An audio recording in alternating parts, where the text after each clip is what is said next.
que chegar a determinada infração, ele verificar que não foi ele que cometeu essa infração. Em sendo constatado isso, que ele então procure essa pessoa o qual realmente cometeu essa infração e faça com que ele transfira esses pontos para a sua CNH. Porque caso esses pontos venham a serem mantidos na sua CNH, dependendo do total de pontos que você tiver, você pode correr o risco aí de ter um processo administrativo instaurado pelo Detran para suspender a sua CNH, tá? É até um ponto que vamos debater um pouquinho mais para frente aqui. Pois é, porque o que acontece? No caso, minha pontuação estava atingindo quase, e não era nenhuma minha a infração. Olha só, né? Eu falei, não, eu não aceito. Eu tive que pegar essas pessoas, ir lá para o Detran lá e falar, E não. transferiu. Eu tive que fazer esse. Você agiu corretamente. Se foram infrações o qual você não havia cometido, não havia o porquê de você absolvê-las, né? As pessoas me falam, até a pessoa me falou, mas eu vou pagar as multas. Eu falei, o ponto também não é meu, não. Exatamente, você fez correto. Eu falei, não aceito. E com respeito, doutor, aos faróis do carro durante o dia, o que a lei fala sobre isso para a gente? Então, foi também uma das novas alterações no Código de Trânsito, que anteriormente a ela, fora do perímetro urbano, né, os condutores eles teriam que estar dirigindo, mesmo que diurnamente, com os faróis ligados, né? Agora, com a nova alteração que passou a vigorar a partir do dia 12 de abril, esta obrigatoriedade passa a ser apenas nas pistas simples, né? Naquelas pistas que são mão dupla, não tem mais esta obrigatoriedade. Caso você esteja conduzindo o seu veículo em uma rodovia, numa via que seja de mão dupla, e esteja com seus faróis desligados, você não estará cometendo nenhuma infração. Mas então, assim, eu quero que você me explique melhor, assim, que eu vou entender melhor e quem está nos ouvindo também. Claro. A questão, assim, dentro da cidade, precisa ou não precisa? Dentro da cidade não há necessidade, conforme eu falei, fora do perímetro urbano, né? Então, no momento que você adentrar a uma BR, a uma GO, né? Você já tem que se policiar nesse sentido e ligar os faróis. Aqui em Goiânia, vamos pegar, por exemplo, aqui a BR-153, ela acaba se confundindo até mesmo com o perímetro urbano, né? Mas, para que você, tendo em vista que houve essa alteração, no momento que você entrar ali na BR-153, vamos pegar, por exemplo, ali próximo ao Carrefour, né? Onde todo mundo conhece, você adentra ali para pegar, ou sentido Aparecida, ou sentido Brasília, ali, durante o dia, naquele momento, uma nova alteração, não há necessidade mais de você estar com os faróis ligados, né? Assim, é um modo de ver meu, né? É o seguinte, aí fica, dentro da cidade não precisa, saiu, tá de dia, pegou uma pista, tem que ligar. Eu acho, ou deixa ou desliga. Resumindo, na dúvida, né? Se você conduz muito o seu veículo, né? Saindo do perímetro urbano, pegando rodovias, né, que são de faixas simples, né? E às vezes esquece de ligar o farol, às vezes o seu veículo não dispõe daqueles faróis diurnos, né, DRL, chamados DRL. Então você às vezes esquece de ligar o farol e acaba cometendo uma infração de forma desnecessária. Na dúvida, já saia de casa com os faróis ligados. Isso é que eu queria chegar. Porque quando eu comprei o meu carro, aí o pessoal lá da concessionária falou, não, você nem precisa de desligar o farol, que quando você desligar a chave, já desliga. Sim. Então, eu não tinha nem preocupação de ficar ligando e desligando. Porque eu vou falar a verdade, a casa já aconteceu comigo. A gente começar a pegar uma BR e a gente fala, poxa, será... lembrar, mas... quase que você Exatamente. Já vai à frente de dia, então, tá tudo claro, tá enxergando tudo. Na dúvida, saia sempre com os faróis. Eu acho mais certo, viu? Porque esse negócio, uma hora a gente pode esquecer e pegar aí um local que tá como se diz, filmando aí, e a gente cair na briga. Com certeza, não tem dúvida. Na multa, né? Agora, outra questão que eu queria, doutor, que você explicasse para pessoas que têm criança sobre a cadeirinha da criança, a forma correta. E como ficou a situação perante o Detran lá? Então, a cadeirinha é algo, teve até uma certa, foi divulgado na mídia, né? Na época, salvo engano, até o Bolsonaro, né, colocou, que houve até, né, deu pano para manga, né? Mas, entretanto, com essas novas alterações, ficou da seguinte maneira, né? Crianças de 0 a 1 ano, no momento em que você estiver conduzindo no seu veículo, estando uma criança nesta idade, ela tem que estar no bebê conforto, tá? No banco traseiro, devidamente afivelada, né? E de 1 ano a 4 anos na cadeirinha, né? E de 4 a 10 anos naquele assento de elevação, tá? Entretanto, tem alguns requisitos. Até 10 anos? Até 10 anos. Porque uma criança de 10 anos está maior que eu. Exatamente. Então, está maior do que eu. As crianças hoje estão crescendo igual abóbora, né? Conforme dizem, né? Entretanto, existem alguns requisitos. Se essa criança ela estiver acima de 1,45... esse detalhe que eu queria que você chegasse. Já não há necessidade de estar no assento de elevação. Ele pode usar o cinto normal, o qual um adulto utiliza. Porque entende-se que uma criança que esteja já com esse tamanho, ele já tenha condições, né? A formação óssea dele já suporta estar utilizando o cinto de segurança. Doutora, aconteceu um fato tão engraçado, eu quero citar isso aqui, minha sobrinha vai ouvir. Ela é bem pequenininha, baixinha. Sim. E ela tirou a habilitação, e aí ela até colocava, eu acho que até um travesseiro, poderia, eu não sei. Sim. Aí como ela era assim, novinha ainda e pequena, ela foi parada na multa lá, né? Na Blitz, como se diz, na Blitz. E o guarda falou... Veio assim com tudo. Cadê sua habilitação? Pensando que ela era de menor. Nossa. Aí ela pagou esse mico, né? E ela teve que provar para ele que ela já estava habilitada e ficou tranquila. Ficou tranquila, deu tudo certo. Que bom, Dos males menor. Aí tem essa questão também, né? Aí que ela ficou numa situação, mas ela já era habilitada. Já era habilitada, tinha idade para isso, né? Uma coisa que eu quero procurar para você aqui, doutor, que eu estou aqui para me aprender tudo isso hoje. Eu estou aprendendo, viu? Estamos aqui para isso. Um dia eu passei no quartel, ali perto do quartel, e aí tinha um pessoal parando. Desculpa, não entendi. Eu estava passando no quartel ali e o pessoal parando. Ok. Parando os condutores. Me pararam e desce do carro como se eu fosse um elemento, uma marginal. Eu fiquei assim muito indignada. Eu falei, poxa, falta de respeito com a gente. Eu não sei o que eles estavam pensando de mim. Eu falei, eu vinha tranquila, não estava fazendo nada de errado. E me abordaram de uma forma muito estranha. Eu acho muito esquisito, doutor, a forma que eles têm abordado. O que você me fala disso? Será que eles não têm um treinamento, não? Porque todo mundo está passando como uma pessoa ruim. Sim. E será que a gente que é um cidadão de bem não merece esse respeito? Eu acho que esse sentimento seu, acho que é compartilhado por muitos cidadãos, né? Eu acho que não só em Goiânia, mas no Brasil, né? A forma que, às vezes, a nossa polícia, né? Trata os seus cidadãos de forma truculenta, né? Conforme você colocou nesse exemplo, você estava numa blitz, eles estavam fazendo uma abordagem, nós não sabemos o que eles estavam nesse momento procurando, de repente estavam procurando um marginal, o qual eles tinham recebido uma denúncia, né? E com um veículo tal, cor tal, e ao parar o seu veículo, de repente ele tinha as características dessa denúncia. Eu estou dando um exemplo, né? Mas isso também não faz com que eles tratem todos os cidadãos desta maneira, né? Tem que ter realmente um respeito, né? Porque nós que somos trabalhadores de bem e procuramos andar de forma correta, a gente quer também, em contrapartida, ser tratado de boa forma, né? Então, concordo com você, sim, e compartilho esse sentimento. E eu quero aqui também, a gente tem que falar dos bons exemplos também dos policiais, sabe? Claro. Uma vez eu vinha na BR ali do lado do Passeio das Águas ali. Das Águas, sim. Aí o que acontece? Eu vinha lá de Nova Esperança. De repente, eu estava com o veículo apagou todos os faróis à noite na BR. Nossa. Eu fiquei numa situação que eu não sabia o que eu ia fazer. Se eu fico na BR, eu tinha medo de ser assaltada. Se eu ia andar sem o farol, eu falei assim, vai que eles vão me parar e vai ser muito complicado para mim. Isso é verdade.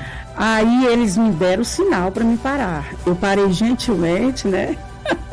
Como sempre, com toda a educação, né? Falei assim, eles falaram, o que está acontecendo? Eu falei, olha, eu que estou querendo entender o que está acontecendo. Eu também estou numa situação difícil aqui. Aí eu fui educado, porque não foi uma culpa minha. Sim. Eu falei, olha, eu vim aqui na BR, de repente apagou tudo, queimou os fuzil, né? Sim. Aí eu não sei. Eu falei, não sei, pode ser eu estou querendo buscar uma explicação. Só que se eu ficar aqui, eu estou correndo risco. Eu sei que eu estou errada de ir embora. Entendeu, gente? Sem nenhum assinador. Faróis desligados, tudo. Aí eles falaram, ó, o farolete está funcionando. E tava, eu estava tão assim, preocupada com o local e o horário, que eu... Aí eles falaram, não, então vamos fazer o seguinte, eles mexeram lá, o farolete deu certo, você vai nós vamos na frente e você vai atrás. Eles me escoltaram até perto da minha casa. Boa. Eu achei muito lindo, viu, essa atitude que foi muito Não boa. tenha dúvida, né? Na corporação aí Gostei, viu? Da polícia né? tem... E eu vejo também os policiais, tem ajudado muita gente, né? Eu já vi, assim, eles socorrer criança engasgada, de todas as formas, eu sei que eles fazem um bom trabalho. Eles fazem também. um trabalho fantástico. Tem pessoal muito bom. Qual a nossa sociedade realmente necessita. Já pensou, você está num desespero ali com uma criança engasgada, alguma coisa, eles têm dado muito apoio para as mães também. Com respeito, doutor, o transporte de criança na motocicleta, na moto, qual a situação perante a lei? Porque ali a criança não tem segurança nenhuma. Exatamente. Ela está solta. O que é penalidade? O que a lei de trânsito fala sobre isso? Isso, é uma das infrações gravíssimas, né, do nosso Código de Trânsito, caso, né, um condutor esteja conduzindo na garupa uma criança menor de 10 anos, né, na sua motocicleta. Tá? Então, a nova alteração, crianças menores de 10 anos não podem ser conduzidas na garupa da motocicleta. Pode deixar. Tá? Então, é considerada uma infração gravíssima, 7 pontos na CNH, né? Então, é o que o Código de Trânsito diz. Eu já vi, assim, casos até que tem o pai, uma criança no meio e a mãe. Isso é uma situação muito grave. Totalmente errado. Totalmente errado. Se for pego aí, então pode dar uma penalidade. Sim, com certeza. E com respeito também à suspensão da habilitação, direito de dirigir, a pessoa tem a suspensão. Aí fica quanto tempo? Ele tem prazo para retomar essa situação? Quanto tempo? Porque ele tem que ficar suspenso. Então, vamos lá. Então, sobre a suspensão do direito de dirigir, com relação ao excesso de pontos, antes dessa nova alteração no Código de Trânsito, o cidadão, durante o período de 12 meses, ele poderia cometer infrações que somassem até 19 pontos. Ultrapassando 19 pontos, ou seja, 20 pontos para cima, ele já estava dando direito ao Detran de instaurar um processo administrativo para suspender a sua CNH, onde essa suspensão, dependendo do julgamento, né, dos julgadores lá do Detran, dependendo da gravidade das infrações que ele cometeu ali, que levou a somar esse total de pontos, poderia variar aí de uma penalidade de 30 dias até mesmo 6 meses, né? Agora, com esta nova alteração, acredito que todos aí tenham ouvido na mídia, né? Foi bastante divulgado, esse total de pontos aumentou para 40 pontos, né, no período de 12 meses. Entretanto, existem alguns requisitos, tais como, se o cidadão, durante o período de 12 meses, ele cometeu uma infração gravíssima, que é de 7 pontos, apenas uma infração gravíssima, esse total de pontos desce para 30 pontos. Ele só pode cometer infrações que somem até 30 pontos. Acima disso, ele já está sujeito a levar a suspensão. Se no período de 12 meses ele cometer 2 ou mais infrações gravíssimas, essa pontuação já desce para o que era antes, os 20 pontos, tá? Então, o cidadão ele tem que se policiar nesse sentido, tá? Só fazendo um complemento aí, Nádia, com relação aos condutores que possuem a CNH categoria C, D, E e exercem atividade remunerada. Esses tipos de condutores, independente do tipo de infração que ele cometer, seja gravíssima ou não, ele pode atingir os 40 pontos, tá? Entendi. Então, ele está aí sobre a cobertura dos 40 pontos. E qual os tipos de infração que leva a pessoa a perder? Para nós encerrar assim, para entender. Quais os tipos? Tá. Só vou fazer uma pequena correção na sua fala. Eu costumo fazer isso também lá no escritório, que as pessoas, né, o cidadão de um modo geral, já chega no escritório, doutor, eu vou perder minha CNH, eu cometi determinada infração. Não, o que acontece no primeiro momento é que você vai ter uma suspensão, mas trazendo, você perguntou alguns tipos, né? Por exemplo, exemplos. A infração, o artigo 165, que é dirigir sob influência de álcool, além do valor dela, que não é tão barato, né, no momento que você leva a infração dessa, o valor dela é R$ 2.934,70. Ela, a gente chama de infração autossuspensiva. Ela dá uma suspensão na CNH do cidadão por 12 meses. O outro tipo de infração também, que dá também uma suspensão de 12 meses, é a do artigo 65A, que é recusar-se a fazer o teste do etilômetro, né? No momento que você for parado no blitz, você não tem a obrigatoriedade de fazer o exame, né? Ali. Se você tem aquela consciência de que bebeu uma latinha de cerveja e que se for fazer o teste, você acha que vai dar, né, um teor alcoólico, você não tem essa obrigatoriedade, né? O policial te convida a fazer o teste, você pode recusar, entretanto, é lavrado esta infração por recusar-se a fazer o teste do etilômetro. Esta infração também, o valor dela é R$ 2.934,70. Cara! Na atual conjuntura, né? É melhor fazer, sei lá. E também dá suspensão de 12 meses. Eu já até citei aqui no nosso momento aqui, mas retorno a falar também desta infração. A infração do artigo 218, inciso 3, que é por excesso de velocidade acima de 50% do que é permitido naquele local. Esta infração também, ela gera suspensão na CNH do cidadão, tá? De 2 a 8 meses. Então, assim, daríamos para elencar N infrações nesse sentido, né? Que geram suspensão da CNH. Então, o que eu diria para os nossos ouvintes aí é que se policiem, né? Que andem de forma mais tranquila no trânsito, para que não tenha essas surpresas desagradáveis, né? De ter a sua CNH suspensa, perder o seu direito de dirigir. Uma coisa que eu queria colocar aqui, me desculpa, assim, meus amigos caminhoneiros, eu vejo caso, os carros grandes, caminhão, às vezes eles não dão muito assim respeito a gente que é carro pequeno. Quando eles vêm atrás, você tem que sair correndo da frente.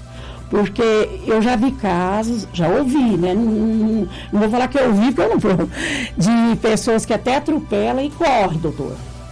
Sim, infelizmente ocorre, né? Não tenha dúvida. Será que não tem assim uma forma de fazer uma reciclagem para esse pessoal, para que eles respeitem mais os carros pequenos, façam um trabalho com mais respeito nesse sentido?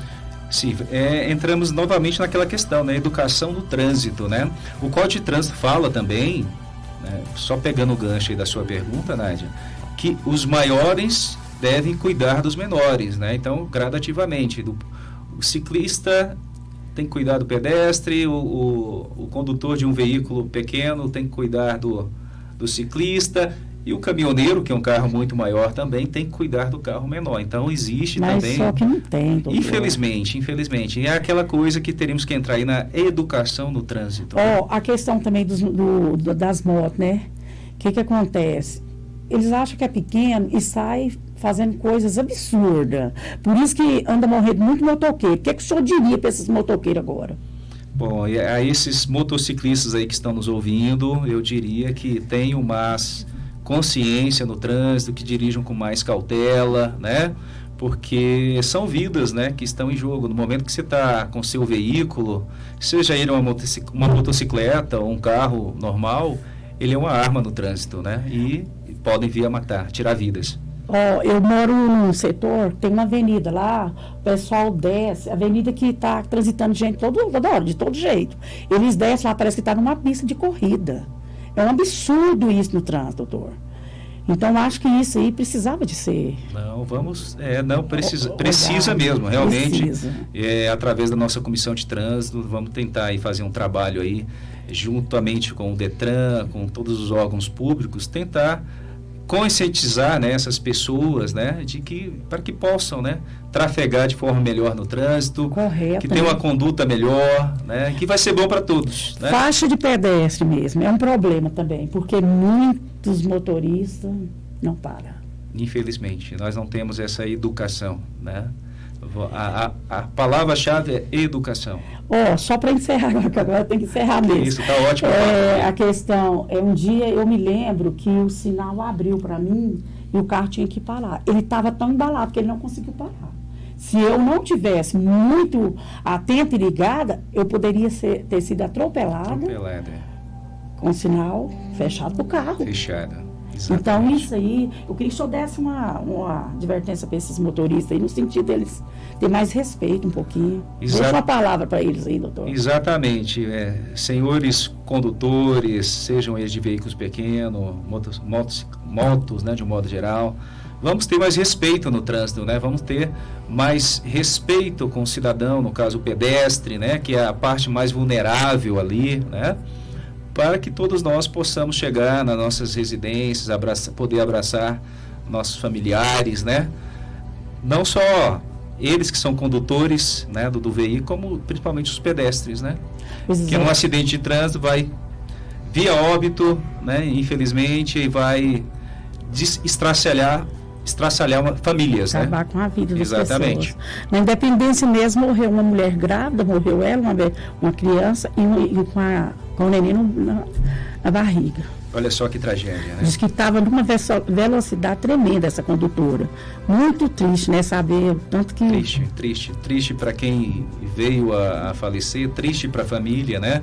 Que recebe uma notícia tão trágica. Esse tipo de coisa eu acho que tinha que ser suspenso mesmo. Exatamente, por isso que tem aí as regras, né, no Código de Trânsito. Então, fiquem atentos, senhores ouvintes, caso venha acontecer esse tipo de infrações, existem as penalidades, tá? As consequências virão. Eu quero agora agradecer, né, ao doutor Paulo aqui por ter aceitado o meu convite, viu, doutor? Que isso. E tudo de bom para vocês aí. Vai lá, entra no meu canal e se inscrevam. Fala se vocês gostaram, o que vocês acharam. E sempre vai ter novidade lá. Vamos lá, me ajuda aí. Eu que agradeço, Nádia, pelo convite, né, de você ter aberto, né, as portas aqui para a gente estar apresentando essas novas alterações no Código de Trânsito brasileiro. E sempre que precisar, estarei às ordens aqui para contribuir com o seu programa.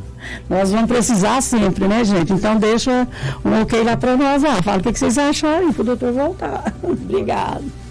Fique com Deus. Obrigado a todos. Uma ótima tarde a todos.